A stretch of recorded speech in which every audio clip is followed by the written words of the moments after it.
Hello बच्चों, how are you? I hope you must be doing very well. तो आओ शुरू करते हैं आज का टॉपिक। और आज हम स्टडी करेंगे, चैप्टर है चैप्टर नंबर 101 और नाम इसका चैप्टर का इलेक्ट्रिक चार्जेस एंड फील्ड्स। और टॉपिक है एप्लीकेशंस ऑफ गॉसेस थ्योरम और लॉ, और इसका ये वीडियो नंबर 1।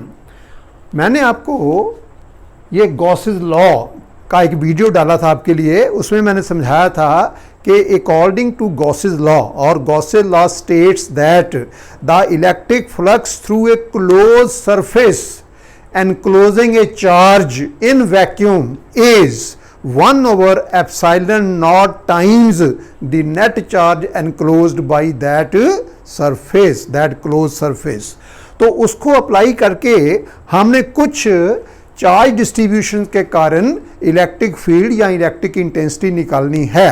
तो पहली एप्लीकेशन है electric field intensity due to an infinitely long straight uniformly charged wire, जिसको हम कह सकते हैं very long straight line of charge।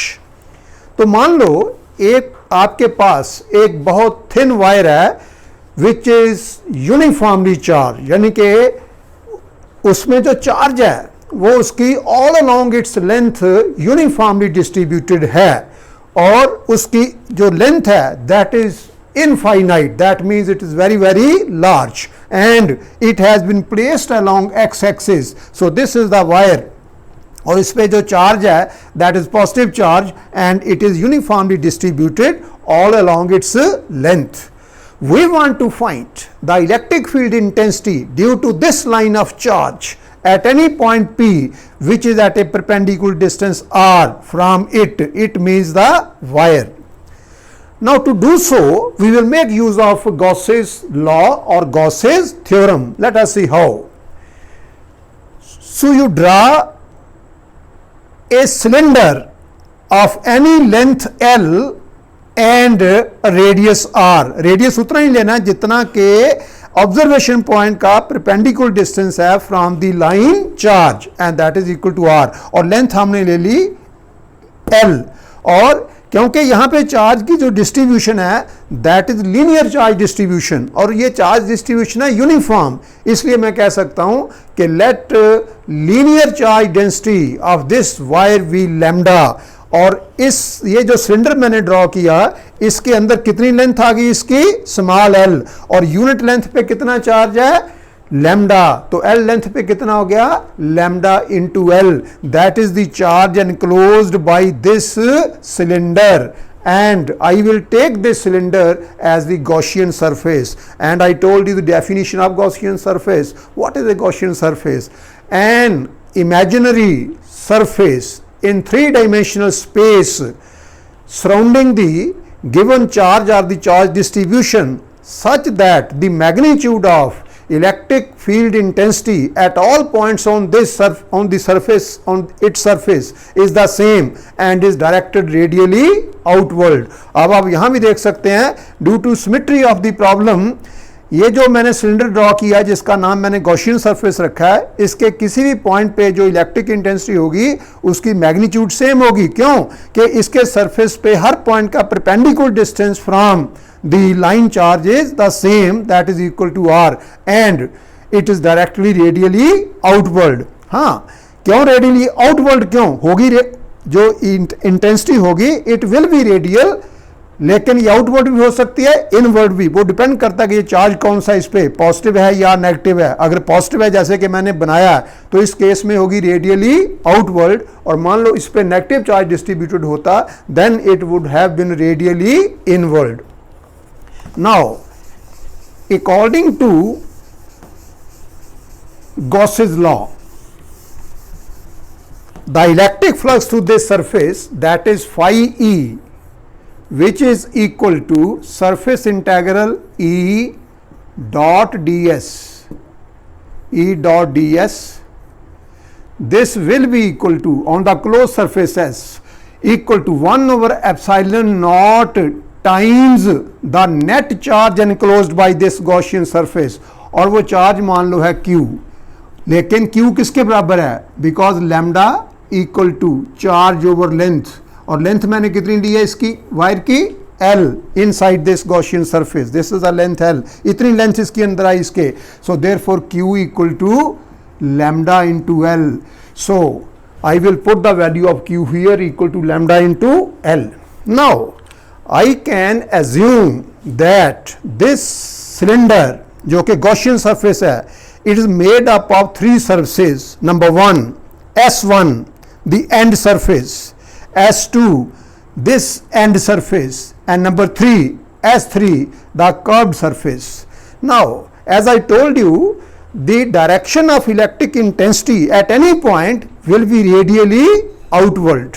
तो यहाँ ये जो पॉइंट P है, जिसको मैंने ऑब्जर्वेशन पॉइंट कहा, जिस पे मैंने इलेक्ट्रिक इंटेंसिटी निकालनी है, वहां पे जो E की डायरेक्शन होगी दैट इज रेडियली आउटवर्ड. तो ये देखो E की डायरेक्शन ऐसे है.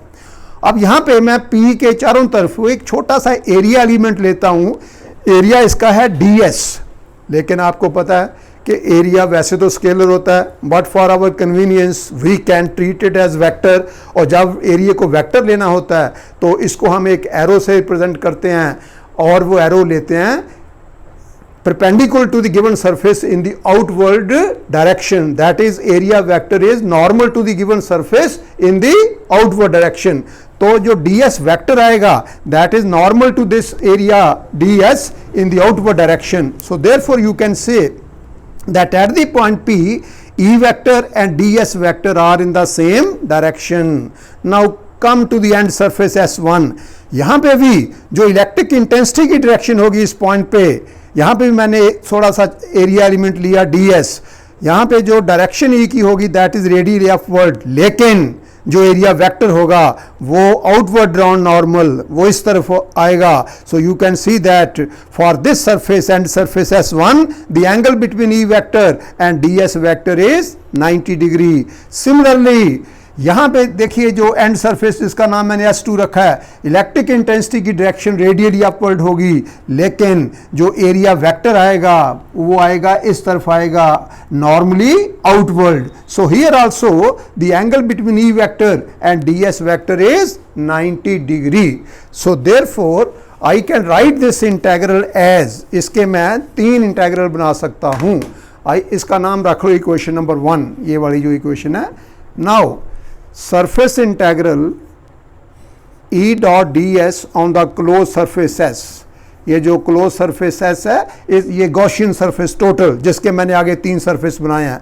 आई can write this as equal to surface integral S1 ये वाला सरफेस E dot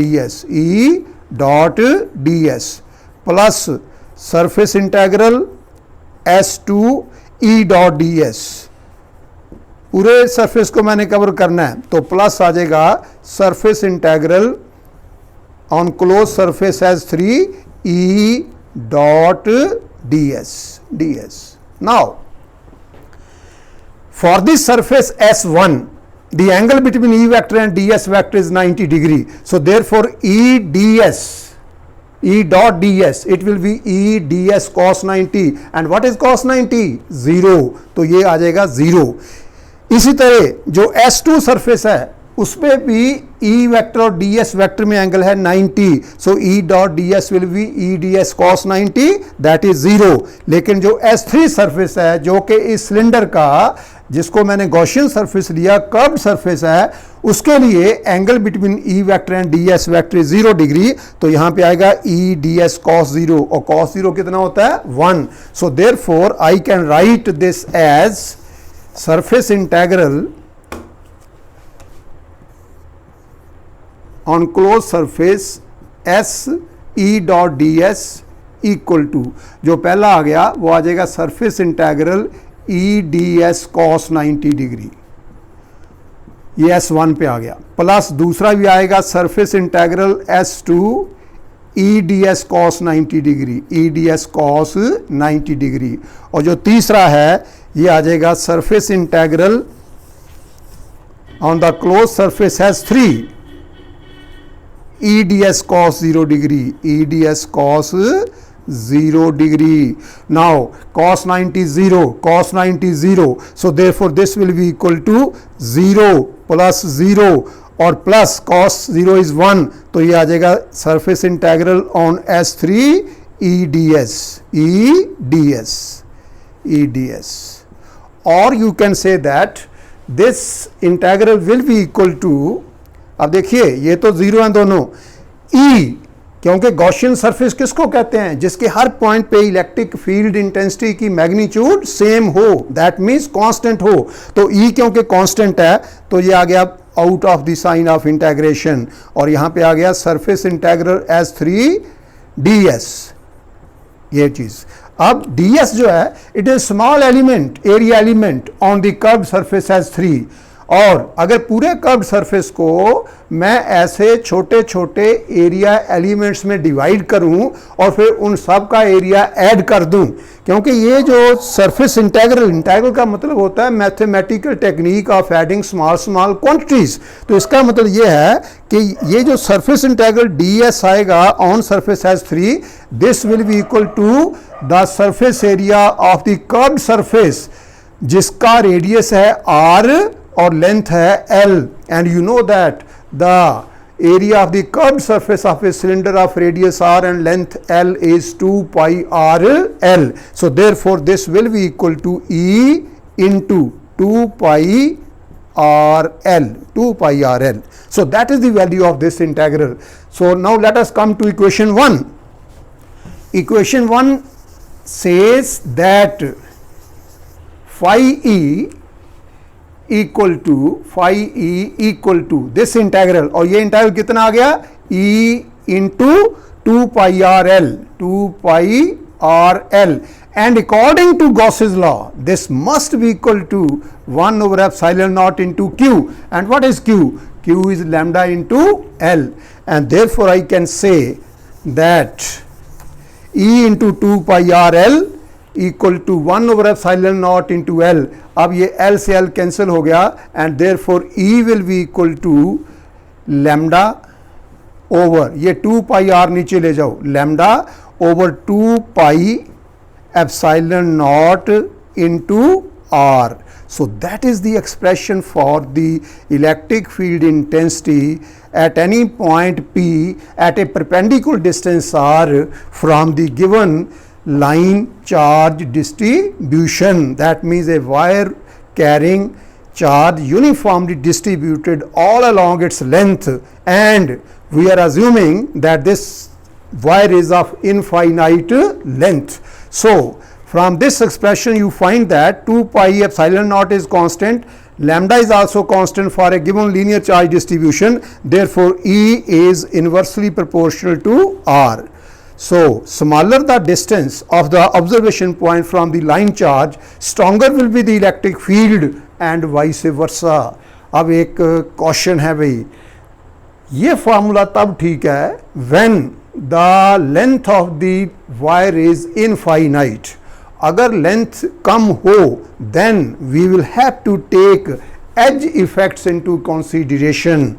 लेकिन अगर infinitely long, that means very long wire हो, तो उसके लिए ये फार्मूला ठीक है. Now you know that electric intensity is a vector quantity, and therefore in the vector form I can write this equation as E vector equal to lambda over 2 pi epsilon not R, 2 pi epsilon not R. ये तो होगी magnitude, लेकिन क्योंकि इसको vector बनाना है तो I will multiply it by A unit vector. Unit vector से multiply करने से मैग्नीट्यूड पे कोई फर्क नहीं आया, क्योंकि यूनिट वेक्टर की मैग्नीट्यूड कितनी होती है 1, but direction of E will be the same as that of R cap. या ये कह लो कि R cap is a unit vector in the direction of E, और R कैप जो है ये E है. ये देखिए यहाँ से R की डायरेक्शन अगर मैंने लेनी हो तो वो इस तरफ आएगी, तो R वेक्टर R कैप जो है this is also in the same direction. That means R cap is a unit vector in the direction of R vector. So that is how we can write this in the vector form. So that's all for today. I hope you must have enjoyed my lecture. तो please like, share and subscribe to my channel. Thank you very much. Have a very good day.